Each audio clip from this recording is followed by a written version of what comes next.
My name is Rocky Herron. I spent 31 years as a special agent for the DEA, the United States Drug Enforcement Administration, trying to stop drug traffickers at the local, national, and international levels. And this is us getting stuck in the piranha and alligator infested waters. I saw too many beautiful people just like you lose their lives or the quality of their lives because they didn't understand the consequences of abusing drugs and alcohol. Today, I use those experiences as a basis for teaching young people like you the hard truth about what substance abuse will do to you and your dreams and your futures, hoping that some of you are listening and that some of you will make better choices.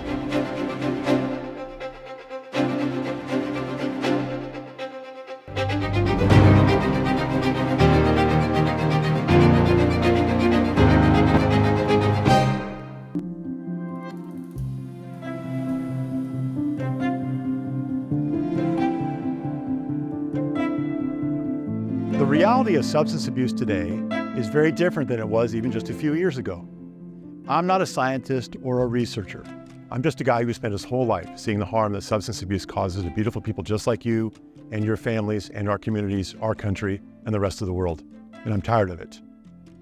We have widespread abuse of legal drugs like nicotine and alcohol, and in many places, marijuana. These drugs have been causing harm for decades. But today we also have powerful new synthetic drugs like methamphetamine and fentanyl and many others that are causing terrible harm and suffering around the world. I'm going to share some of that suffering with you in this episode today. But in spite of all the increases in the suffering and harm from substance abuse, our efforts to educate young people about the risks of substance abuse have not changed much. When I was young, we had education like this. Is there anyone out there who still isn't clear about what doing drugs does? Okay, last time. This is your brain. This is drugs.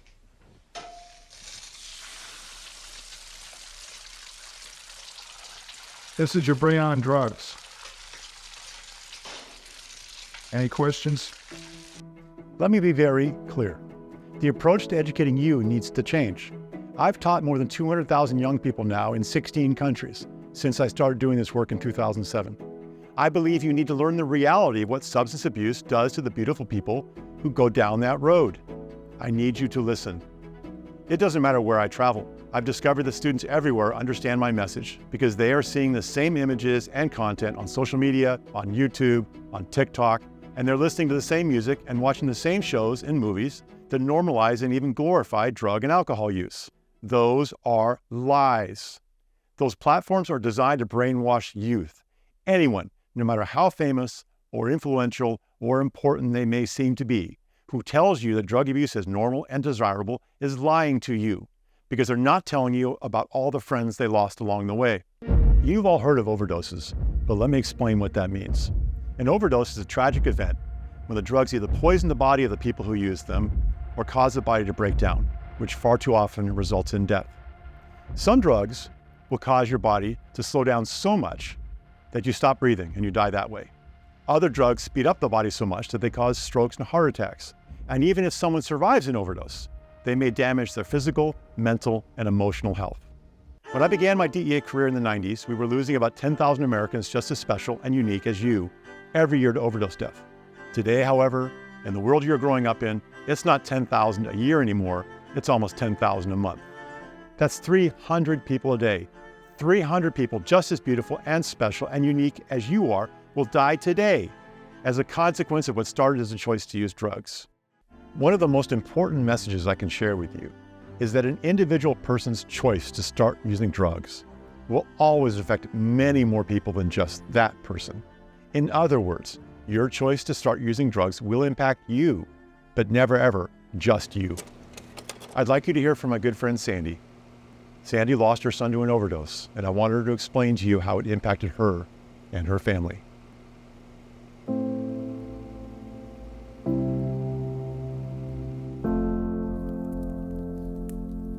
I was sitting in my dining room, and I saw the coroner's car drive up.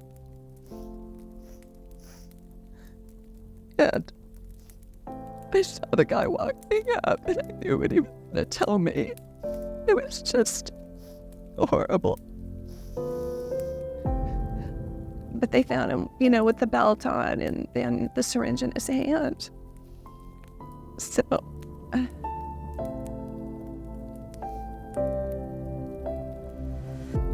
I think most people think there's a type of kid that this happens to.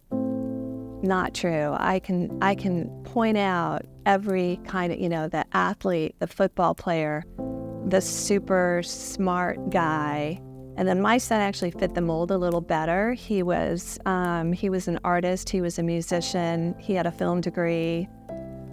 I thought he was doing well. I didn't realize that he had done anything in high school, honestly. I assumed he had probably tried pot, but I had no idea that he had tried anything.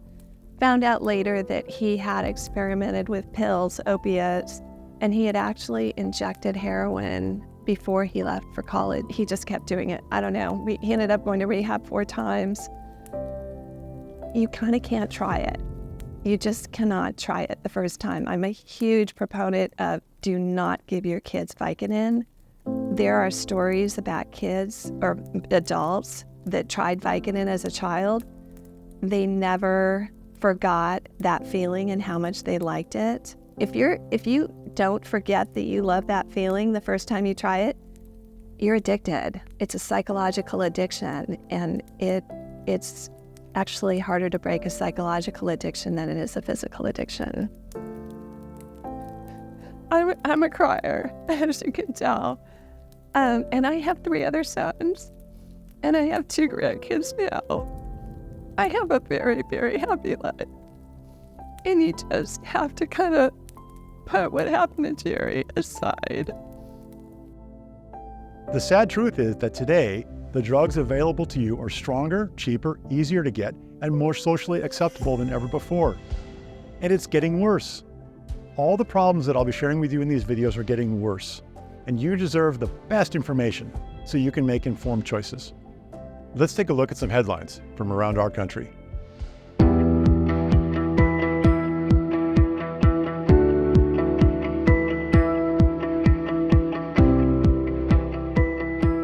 If that didn't get your attention, maybe this issue will.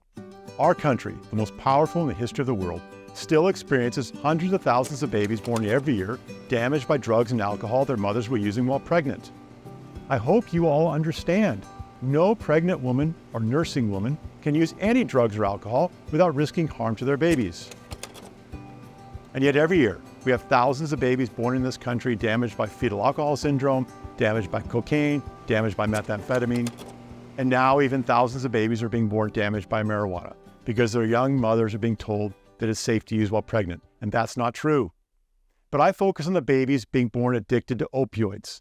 Opioids are drugs like fentanyl and heroin and morphine and OxyContin and so many more. We think we have about 30,000 babies a year being born addicted to those drugs. When someone uses opioid drugs, at first the drugs might make them feel good. Sadly, the body gets used to the drugs very quickly and you need to take more. Soon, when the person tries to stop, their body goes into what is called withdrawal sickness, which is a painful and horrible condition. As much pleasure as the opioid drugs might give the users at first, when they try to stop, that's how much the drugs hurt them. Those 30,000 pregnant women every year keep using the drugs during pregnancy, harming their babies, because they don't want to go through the withdrawal sickness. Let me show you what that looks like.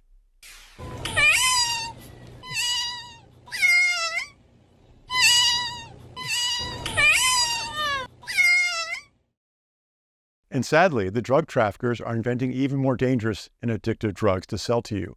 As bad as all the problems are that we're going to discuss in this series, they're just going to keep getting worse. But there is a way to change this future, and that change starts with you. If we can get you to respect your bodies and your talents and your dreams and the people who love you, then you'll never use this stuff. But as obvious as that sounds, it's proving very difficult to get many young people to think like that. Our popular culture might have you believing that everybody around you is using drugs and alcohol, but that's not true. It might seem like it, but the surveys and talking to young people tells us that most young people are not using drugs and alcohol. Just because something around you seems common, it may not actually be that common. And even if it's common around you, that doesn't mean it's normal or that you have to do it as well. And you can make different choices. Remember that you and you alone will make the choices that determine who you become in life. No matter what your circumstances in life are, no matter how good or bad they may seem to be to you today, you still have the power to make choices that will lead you to a better and a healthier future. No one's going to give you success. No one's going to give you happiness. If you want those things in life, you have to make choices that are going to help you get there. Sadly, drug and alcohol abuse is the fastest way around the world for beautiful young people like you to lose any chance of accomplishing your dreams in life.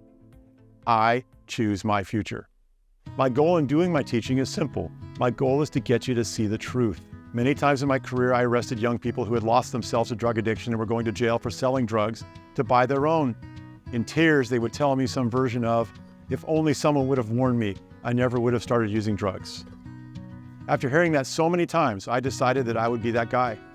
So after hearing this message, none of you will ever be able to tell yourself or anyone else that you didn't know what drugs could do to you and your friends and your loved ones. In our next video, we're going to take a closer look at who else gets hurt when people buy and use drugs. Remember, none of us knows what drug abuse will do to us before we start. You choose your futures.